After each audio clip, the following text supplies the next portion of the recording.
क्या ancient Indians and उनके text में ऐसी साइंस छुपी है जिसके बारे में आज हम इमेजिन भी नहीं कर सकते हैं? क्या उनके पास ऐसे वेपन्स हुआ करते थे जिनका वर्णन रामायण महाभारत जैसी कहानियों में तो है ही, इसके साथ साथ कई वेदों में और कई एंशिएंट टेक्स्ट में दिया है, जो आज के न्यूक्लियर और एटॉमिक बम के सामने 1000 से लाख गुना ज़्यादा पावरफुल थे?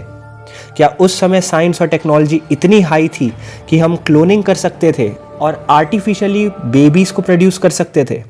जब हम टाइम मशीन जैसी चीज़ें बना चुके थे और न्यूक्लियर वॉरफेयर जैसी खतरनाक चीज़ें जो आज कह रहे हैं कि भविष्य में हो सकती है, क्या पहले भारत में हो चुकी थी?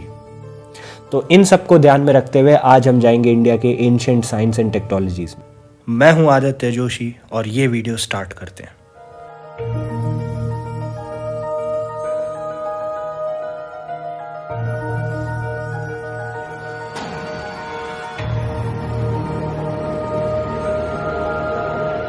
ओपनहाइमर, जिन्हें फादर ऑफ एटॉमिक बॉम्ब बोला जाता है, जिन्होंने आज जो न्यूक्लियर वॉरफेयर चल रहा है उसकी शुरुआत सबसे पहले करी थी, उन्होंने 16 जुलाई 1945 में अपना फर्स्ट सक्सेसफुल डेटोनेशन टेस्ट किया था।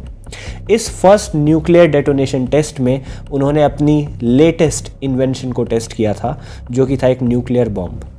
उन्होंने जब न्यूक्लियर बॉम्ब को टेस्ट किया, उनसे कॉन्फ्रेंस में पूछा गया कि क्या ये पहला न्यूक्लियर बम है जिसको टेस्ट किया गया है? तो उन्होंने बोला येस इन आवर टाइम्स। तो इसका मतलब ये पहला न्यूक्लियर बम है जो हमारे समय पे टेस्ट किया गया है। वो ये मानते थे और वो ये जानते थे कि पहले भी न्यूक्लियर वॉरफेयर्स हुए हैं और पहले भी न्यूक्लियर एटॉमिक बम फोड़े गए हैं। इसके बाद जब पहला एटॉमिक बम फोड़ा गया हिरोशिमा नागासाकी के ऊपर, तो ओपनहाइमर डिप्रेशन में जा चुके थे। ओपनहाइमर को बहुत बुरा लग रहा था कि उनके द्वारा किए गए क्रिएशन का कोई ऐसा यूज़ कर सकता है कि दो नेशंस को तबाह कर दे। तो उन्होंने अपने बहुत फेमस इंटरव्यू में साफ साफ बोला, I remembered the line from the Hindu scripture, the Bhagavad Gita. Vishnu is trying to persuade the prince that he should do his duty, and to impress him takes on his multi-armed form and says, "Now I am become death, the destroyer of worlds." Oppenheimer ने आगे कई सारे interviews में ये बोला कि उन्होंने Indian ancient text और वेदों को पढ़ा था, महाभारत और रामायण को पढ़ा था, और आज जब उन्होंने ये न्यूक्लियर डेटोनेशन टेस्ट किया तो इसके बाद उन्हें एकदम से याद आ गया कैसे महाभारत में भी सेम वेपन्स ऐसा ही काम करते थे। उनको याद आ गया कि कैसे डेटोनेशन साइट में जो कार्विंग्स बनी, जो बम के बाद बादल बना और जैसे शॉक वेव्स निकली, उन्हीं का एग्जैक्ट सेम वर्णन महाभारत में भी किया गया है। इसके साथ मोहनजोदारो का नाम तो सबने सुना होगा। मोहनजोदारो इंडिया और पाकिस्तान के पास में एक आर्कियोलॉजिकल साइट है। एलेक्जेंडर गोर्बोस्की करके एक रशियन साइंटिस्ट था, आर्कियोलॉजिस्ट था और रिसर्चर था, जिसने एक किताब लिखी रिडल्स ऑफ एंशिएंट हिस्ट्री। ये किताब 1966 में पब्लिश की गई थी, जिसमें उन्होंने अपनी रिसर्च में साफ साफ लिखा है, at least one human skeleton is found with radio activity 50 times more than natural radiation. वहीं उसके साथ ब्लैक स्टोन्स भी पाए गए, जिन्हें फ्यूज्ड लम्प्स ऑफ क्ले बोला गया था। अब ये फ्यूज्ड लम्प्स ऑफ क्ले काले और हरे कलर के थे, तो आप कहेंगे ये कहाँ पाए जाते हैं? यही same fused lumps of clay हमारे ओपनहाइमर ने भी देखे थे जब उन्होंने 16 जुलाई को पहला न्यूक्लियर एटॉमिक टेस्ट किया था। ये फ्यूज्ड लम्प्स ऑफ क्ले एक रेडियो एक्टिव एक्सप्लोजन का नतीजा है, जो कि एक ही जगह पे पिन पॉइंट किया गया हो। ये तभी फॉर्म होते हैं जब 2550 से 3000 डिग्री फ़ारेनहाइट में एक रेत को गर्म कर दिया जाए। तो सवाल यही उठता है कि इतनी पहले एक पिन पॉइंट जगह पे इतने रेडियस की रेत को इतने टेम्परेचर तक कैसे गर्म कर पाया होगा कोई? ये तो हो गई बात वेपनरीज की। अब अगर वेपनरीज की बात और करें तो महाभारत में, रामायण में, इनफैक्ट वेदों में भी कई जगह ऐसा लिखा गया है कि ब्रह्मास्त्र, नारायण अस्त्र और इनके जैसे काफ़ी सारे अस्त्र और शस्त्र की विद्या और ज्ञान हमारे एंशिएंट इंडियंस को था। अब आप कहेंगे ब्रह्मास्त्र और नारायण अस्त्र जैसी चीज़ें तो सिर्फ कहानियों में पाई जाती हैं, लेकिन अगर इनका वर्णन किया जाए और देखा जाए कि कैसे ब्रह्मास्त्र सिर्फ एक घास के तिनके से बनाया जा सकता था, कैसे ब्रह्मास्त्र मात्र एक घास के तिनके में पाए जाने वाले एटम्स को इतना फ्रीक्वेंसी से हिला देता था और इतना उनकी एनर्जी को मल्टीप्लाई कर देता था कि पूरी पूरी सेना को ख़त्म कर सके। तो आप सोचेंगे कि कहीं ना कहीं ये न्यूक्लियर एनर्जी की ही बात कर रहे हैं। अगर आप वेदों के बारे में जानते हैं तो कई सारे वेदों में लिखा है कि ब्रह्मास्त्र और नारायण अस्त्र के अंदर इतनी शक्ति थी कि वो 100 सूरज की एनर्जी सिर्फ एक जगह पिन पॉइंट करके वहाँ ब्लास्ट कर सकते थे। मास्त्र के साथ साथ ब्रह्मशीर अस्त्र भी था। ब्रह्मशीर अस्त्र इतना पावरफुल था कि जहाँ गिर जाता था उसके साथ में कोलैटरल डैमेज होता था। ब्रह्मास्त्र पर्सन सेंट्रिक वेपन था, एक आदमी को मार सकता था, लेकिन ब्रह्मशीर अस्त्र कोलैटरल डैमेज करता था। उसके साथ साथ जितने रिसोर्सेज थे आदमी के आसपास, चाहे वो ज़मीन हो, आसमान हो, पानी हो, हवा हो, सॉइल हो, हर चीज़ को तबाह कर देता था। एक सिंगल ब्लेड ऑफ ग्रास भी नहीं उग पाती थी उस जमीन पे जहाँ ब्रह्मशीर अस्त्र गिरता था। ऐसा कहा जाता था 12 ब्रह्मा सालों तक, 12 ब्रह्मा ईयर्स तक। एक ब्रह्मा ईयर होता है 37.32 ट्रिलियन ह्यूमन ईयर्स। तब तक कोई वहाँ पे वर्षा नहीं होगी और क्लाइमेटिक कंडीशंस खराब होती चली जाएंगी। उस जगह पर कोई और व्यक्ति नहीं रह पाएगा और रेडियो एक्टिविटी लेवल बहुत हाई रहेगा, कोई जानवर वहाँ जिंदा नहीं रह पाएगा। तो क्या ब्रह्मास्त्र, ब्रह्मशीर अस्त्र ये सब न्यूक्लियर वेपन्स नहीं कहलाएंगे? तो क्या ये न्यूक्लियर एटॉमिक बम और आज जो न्यूक्लियर हॉलोकॉस्ट का हमारे ऊपर खतरा मंडरा रहा है उसकी तरह नहीं साउंड कर रहा है? उस समय टेक्नोलॉजी इतनी हाई थी कि हर एक व्यक्ति के पास पर्सनलाइज्ड वेपन्स थे जिन्हें मात्र तीर, धनुष, बाण मोल के मजाक में ले लिया जाता है। लेकिन ऐसा नहीं है, क्योंकि एक एक धनुष बाण की एंड पे, एक एक बाण की नोक पे इतनी पावरफुल एनर्जी थी कि वो एक न्यूक्लियर वेपन के बराबर हो चुका था। अब आप नोटिस करोगे कि पहला एटॉमिक बम जब हिरोशिमा नागासाकी के ऊपर गिरा था तो वो इतना बड़ा था कि आधा प्लेन उन 2 बमों से भर चुका था। लेकिन आज हमारी न्यूक्लियर, एरोनॉटिक्स एंड मिसाइल की टेक्नोलॉजीज इतनी एडवांस हो चुकी है कि हम पूरे उस न्यूक्लियर मैकेनिज्म को एक मिसाइल की नोक पे रख सकते हैं। अब ये मिसाइल की नोक अगर आज से 1000 साल बाद देखी जाए तो इतनी छोटी नहीं हो सकती एक धनुष बाण की नोक पे रखा जा सके। तो यही तो मैं कहना चाह रहा हूँ कि एंशिएंट इंडियंस के पास ऐसी टेक्नोलॉजीज थी जो हमारे वेपनरीज को पर्सनलाइज्ड कर चुकी थी और हर आदमी के पास न्यूक्लियर आर्सेनल जितनी शक्ति थी। अब बात करते हैं एरोप्लेन्स की, हमारे सेफेस्ट मोड ऑफ ट्रांसपोर्टेशन की, जो पिछले कुछ 100 सालों में बहुत प्रगति से डेवलप होता जा रहा है। जब पहला विमान राइट ब्रदर्स ने उड़ाया था तो सारी दुनिया ने उनके सामने सर झुका दिया था और बोला था राइट ब्रदर्स ने ही हमारे एरोप्लेन्स की, विमान क्या इन्वेंशन किया। लेकिन अगर एंशिएंट इंडियन टेक्स्ट को देखा जाए तो वहाँ पे कई बार, इनफैक्ट अगर आप ऋग्वेद खोल लोगे आज तो उसमें 150 से ज़्यादा वर्सेस हैं जहाँ पे विमान का और उड़ने वाली चीज़ों का जिक्र किया गया है। उसमें 200 से ज़्यादा अलग अलग टाइप के विमान कैसे बनाए जाते हैं, कैसे फंक्शन करते थे और कैसे उड़ते थे, ये भी समझाया गया है। अगर हम विमानों की बात करें तो उसमें कई सारे एंशिएंट इंडियन टेक्स्ट्स हैं जो आज हमें पता है क्योंकि ऑक्सफोर्ड और हार्वर्ड जैसी यूनिवर्सिटीज़ ने उनके ऊपर रिसर्च करी। फॉरेंस ने, रशियंस ने, जापानीज़ ने, जर्मन्स ने, इनफैक्ट एडोल्फ हिटलर ने भी अपनी आर्मी के रिसर्चर्स से एंशिएंट इंडियन टेक्स्ट को चुरा के उनके ऊपर रिसर्च करने को बोला था। तो उन्होंने एंशिएंट इंडियन टेक्स्ट पे रिसर्च करी, उनको डिसाइफर करा और ऐसे विमान बना दिए गए थे जो उस समय पे यूएफओस कहलाने लगे थे, अनआइडेंटिफाइड फ्लाइंग ऑब्जेक्ट्स। वो डिसाइफर करके ऐसे ज्ञान को टैप कर चुके थे जो उस समय से बहुत आगे था। तो इन सबको दिमाग में रखते हुए कि आपको नहीं लगता कि एंशिएंट इंडियन टेक्स्ट जो मोस्टली संस्कृत में लिखे गए हैं, क्या वो ऐसी साइंस और टेक्नोलॉजी छुपाए हुए हैं जो तब की सभ्यता के लिए कॉमन थी लेकिन आज की सभ्यता के लिए बहुत एडवांस्ड है? अगर विमानों की ही बात करें और एरोनॉटिक्स इंजीनियरिंग की बात करें तो बहुत सारे एंशिएंट टेक्स्ट हैं, बहुत सारे एंशिएंट वेद हैं, वर्सेस हैं, बुक्स हैं और रिटन कन्फर्मेशन है जो बोलती हैं कि एंशिएंट इंडिया में विमान पाए जाते थे। जैसे युक्ति कल्पतरु ऑफ भोज, ये 12th AD में लिखी गई है।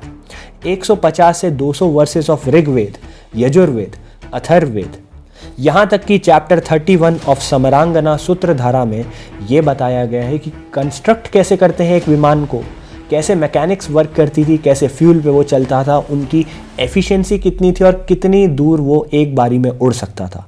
In fact danger of bird strike भी उन्होंने बताया था। तो इन सब से साफ साफ पता चलता है कि एंशिएंट इंडियन टेक्नोलॉजीज इतनी हाई थी कि हमें पता था विमान कैसे उड़ते हैं। अगर विमानिका शास्त्र के बारे में बात करें, जो द्रोणाचार्य के पापा ने लिखी थी, महर्षि भारद्वाज ने, तो उस विमानिका शास्त्र में साफ साफ बताया गया है कि कैसे एक विमान बनाया जाता था और कैसे वो उड़ता था। महर्षि भारद्वाज के द्वारा लिखे गए विमानिका शास्त्र में ये भी बताया गया है कि एक मरकरी वॉर्टेक्स इंजन कैसे बनाया जाता है। इसको पढ़ने के बाद शिवकर बापूजी तलपड़े ने ऋग्वेद पढ़ के एक वॉर्टेक्स इंजन बना दिया था, जो मुंबई बॉम्बे में उन्होंने पहली बार दिखाया लोगों को, इंडिया में 1895 में। इसके अलावा अमेरिका के विलियम क्लेंडन ने समरांग सूत्रधारा की बुक का एक ट्रांसक्रिप्शन लिखा, इंग्लिश में ट्रांसलेशन लिखा, जिसको उन्होंने 1990 में पब्लिश किया था अपनी बुक में, Mercury UFO messenger of gods. उन्होंने उसमें साफ बताया है कि कैसे एक मरकरी वॉर्टेक्स इंजन बनाने का प्रोसीजर उन्होंने विमानिका शास्त्र से पढ़ा था, और समरांगना सूत्रधारा में भी यही सेम चीज़ें बताई गई है। इसके साथ उन्होंने साफ लिखा है कि 4 स्ट्रॉन्ग मरकरी कंटेनर्स चाहिए होते हैं, जिसके साथ साथ मरकरी को ऐसे हीट कर सकते हैं या कूल कर सकते हैं कि वो एक स्पेसक्राफ्ट को दूर तक ले जा पाएगा। और आज वेस्टर्न वर्ल्ड ने, वेस्टर्न दुनिया ने इंडिया के विमानों के कंस्ट्रक्शन को 3D प्रिंटिंग से बनाया और एयर टनल्स में उसको जांचा। जब उन्होंने जांचा तो ये पता चला कि एक्चुअली में उसमें अप थ्रस्ट पैदा होता है। वो एयरक्राफ्ट का कंस्ट्रक्शन जो है वो सच में क्षमता रखता है एरोडायनेमिक्स की और हवा में उड़ने की। तो उसके बाद तो यही प्रूफ होता है ना कि एंशिएंट इंडियंस की टेक्स्ट में, रामायण में, महाभारत में जहाँ जहाँ जिक्र हुआ है इन उड़ने वाले फ्लाइंग ऑब्जेक्ट्स का, वो सब सच था। अगर हम और आगे चले और मेडिकल साइंसेस की बात करें, तो अब जाके IVF, test tube baby, artificial insemination और क्लोनिंग जैसी चीज़ों में हमारी साइंस आगे बढ़ने लगी है। जीन मैनिपुलेशन तो पिछले 50 साल में ही पाया गया है। अब जाके हम बोल रहे हैं कि हम जीन को मैनिपुलेट करके इंसानों की डेडली डिजीजेस जैसे एल्जाइमर्स को क्योर कर सकते हैं। लेकिन अगर मैं आपको बताऊं कि एंशिएंट इंडिया में एक्चुअली ये सब हो चुका था, ये सब डॉक्यूमेंटेड था और इतना कॉमन था कि हर एक व्यक्ति को पता था कि बच्चा पेट से बाहर, बच्चा माँ के वूम से बाहर भी पूरा पैदा हो सकता है, तो एक कितनी बड़ी बात थी। अगर आज की डेट में हम बात करें तो आज भी हमें टेस्ट ट्यूब बेबी के बारे में पता है, लेकिन हम अभी भी पूरे इंसान के बच्चे को बॉडी से बाहर डेवलप नहीं कर पाए। माँ की कोख की ज़रूरत ज़रूर पड़ती है जब पूरे बच्चे को पैदा होना होता है। हम फर्टिलाइजेशन बॉडी से बाहर कर लेते हैं, लेकिन बच्चा डेवलप माँ के यूटरस में ही होता है। तो आज हम जानेंगे अगस्त्य ऋषि के बारे में। अगस्त्य ऋषि एक्चुअली में एक टेस्ट ट्यूब बेबी थे। He was born out of kumbh. कुंभ और कृतकुंभ करके एक आर्टिफिशियल स्ट्रक्चर्स हुआ करते थे, जो बहुत सारे एंशिएंट टेक्स्ट में, एंशिएंट बुक्स में, टेम्पल्स में, वेदों में, वर्सेस में बोला गया है कि पॉट जैसा हुआ करता था। उसमें बाकायदा इनलेट और आउटपुट के सिस्टम थे, जिनके साथ साथ एक एयर वेंटिलेशन सिस्टम भी था। तो इन कुंभ में बच्चों को पैदा किया जाता था, बच्चों को पूरा डेवलप किया जाता था। आज की साइंस इसको एक्टोजेनेसिस का नाम दे चुकी है। एक्टोजेनेसिस मतलब बॉडी से बाहर बच्चे का पलना और एक fully developed, fully grown, healthy बच्चे का बाहर आना। लेकिन एक्टोजेनेसिस के साथ कई सारी बातें आज साइंटिस्ट ने डिस्कस करी, जैसे कि एक्टोजेनेसिस में बहुत हाई चांस होते हैं ट्विन्स के, ट्रिपलेट्स के, क्वाड्रिपलेट्स के पैदा होने का। ऐसा क्यों होता है? क्योंकि एक से ज़्यादा स्पर्म एक ओवम को फर्टिलाइज कर सकता है। लेकिन यही बात कई साल पहले तक हमें गलत लगती थी। हमें लगता था एक ओवम को एक ही स्पर्म इंसेमिनेट कर सकता है। एंशिएंट इंडियंस को ये बात पता थी, क्योंकि उनके टेम्पल्स में कई जगह पे ऐसे चित्र पाए गए हैं जहां एक ओवम को 2 स्पर्म इंसेमिनेट कर रहे हैं एक ही समय पे। इसके साथ साथ अगर मैं प्रूफ की बात करूं तो अगस्त्य ऋषि वर ट्विन्स। अगस्त्य ऋषि का एक आइडेंटिकल ट्विन भाई भी था। उसके साथ ही अगस्त्य ऋषि की हाइट बहुत छोटी थी, और ये भी एक एक्टोजेनेसिस का नेगेटिव पॉइंट माना जाता है कि अगर एक बच्चे को बाहर, कोख से बाहर पैदा करोगे, एक आर्टिफिशियल कंस्ट्रक्टेड एनवायरनमेंट में पैदा करोगे, डेवलप करोगे, तो उसकी हाइट छोटी रह सकती है। तो क्या इन सब पॉइंट्स को आपको रिलेट करके ये नहीं कह सकते कि कृतकुंभ या फिर कुंभ एक्चुअली में एक external, scientifically accurate, advance equipment था जिसमें पूरे एक बच्चे को पैदा किया जा सकता था?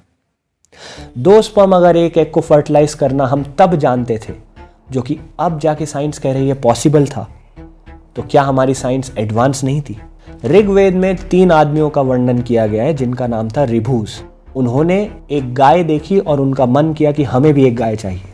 वो गाय बहुत ज़्यादा दूध देती थी, उसकी quantity and quality of milk was very high.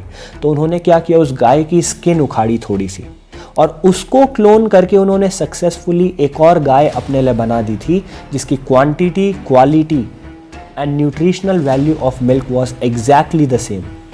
तो इसका मतलब ऋग्वेद में हमने साफ लिखा है कि सक्सेसफुली क्लोनिंग कर सकते थे हम।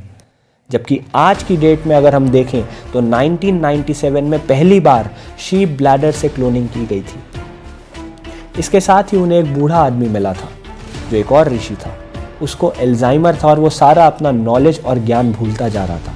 अब हमें कैसे पता उसे एल्जाइमर था? क्योंकि जिस तरीके से उन्होंने वर्णन किया है उसकी क्लिनिकल एनोमली का, कि उसकी बॉडी में क्या क्या कंडीशन थी, किस तरीके से वो रिएक्ट कर रहा था और उसकी मेमोरी लॉस का पैटर्न क्या था, तो आज वो एग्जैक्टली फिट होता है एल्जाइमर डिजीज़ में, किस तरीके से उसका ब्रेन डिटेरिएट हो रहा था। तो हम ये कह सकते हैं कि उस समय हमें एल्जाइमर के बारे में पता था, लेकिन बात यहाँ ख़त्म नहीं होती है। बात तो यहाँ से शुरू होती है क्योंकि उन रिभूज ने उसी आदमी के पाँव से थोड़ी सी स्किन ली और उससे ऐसी क्लोनिंग करी कि पूरा आदमी नहीं बनाया, उसके ब्रेन के अंदर के न्यूरॉन्स को रिकंस्ट्रक्ट किया, जिसको उसकी ब्लड स्ट्रीम में डाला और वो आदमी अपनी मेमोरी को दोबारा रिवाइव कर पाया। वो उस समय में वो कर पाए थे जिसको आज रिसर्चर थ्योरेटिकली प्रूव कर पा रहे हैं, प्रैक्टिकली अभी भी नहीं कर पा रहे हैं हम, और इसको नाम दिया जा रहा है therapeutic cloning. Therapeutic cloning Alzheimer's का आज के दिन में सबसे एडवांस और पॉसिबल सल्यूशन हो सकता है। तो DNA manipulation and gene manipulation की अगर हम बात करें तो इसका एक और प्रूफ पाया जाता है साउथ इंडिया की एक आर्कियोलॉजिकल साइट में। वहाँ पे उनको कार्बन ट्यूब्स मिली जिसके अंदर आर्टिफिशियली सिंथेसाइज्ड कार्बन स्ट्रक्चर्स थे, जिनका साइज 1 नैनोमीटर से भी छोटा था। अब आप कहोगे 1 नैनोमीटर का क्या यूज़ है, और अगर मिल भी गई तो क्या बड़ी बात है? बड़ी बात यह है क्योंकि ये आर्कियोलॉजिकल साइट 3000 साल पुरानी है। 1 नैनोमीटर की क्या इंपॉर्टेंस है? अगर हम अपने डीएनए की बात करें तो डीएनए को हम मेजर करते हैं नैनोमीटर्स में। अगर कोई कार्बन स्ट्रक्चर आप आर्टिफिशियली फॉर्म कर पा रहे हो जो 1 नैनोमीटर का है, तो इसका मतलब वो डीएनए से भी छोटा है। तो जीन मैनिपुलेशन में हम इन्हीं मेजरमेंट्स में बात करते हैं। 1 नैनोमीटर होता है 10⁻⁹ मीटर। डीएनए को हम मेजर करते हैं 35 नैनोमीटर के आसपास। तो अगर 1 नैनोमीटर का आर्टिफिशियल कार्बन स्ट्रक्चर वो उस समय पे बना सकते थे, तो इसका मतलब they were fully capable of cloning, gene manipulation and DNA regulation. तो इससे हम साफ साफ प्रूव कर सकते हैं कि एंशिएंट इंडियंस के पास artificial insemination, cloning, gene manipulation, science and therapeutic remediation के बारे में बहुत गहरा और बहुत साइंटिफिकली एक्यूरेट एंड एडवांस ज्ञान था। वेपनरीज, एरोप्लेन्स, मैकेनिक्स और टाइम मशीन्स के बारे में भी बहुत सारे टेक्स्ट में लिखा गया है, जो कभी हम किसी और वीडियो में दोबारा चर्चा में लाएंगे। आज हमने एरोप्लेन्स के बारे में तो सुन ही लिया, तो क्या आपको नहीं लगता कि राइट ब्रदर्स से पहले भारतीय थे जिन्होंने एरोप्लेन बनाया था? इन सबको दिमाग में रखते हुए आपको प्राउड होना चाहिए कि आप एक भारतीय हो, और आपको कहीं ना कहीं दिमाग में सवाल उठना ही चाहिए कि क्या हमें जो ये कहानियाँ बोल के सुनाया जाता था, क्या इसके पीछे एक्चुअली में साइंस है? हम दोबारा मिलेंगे ब्रांड न्यू एपिसोड के साथ of ancient sciences. Thank you.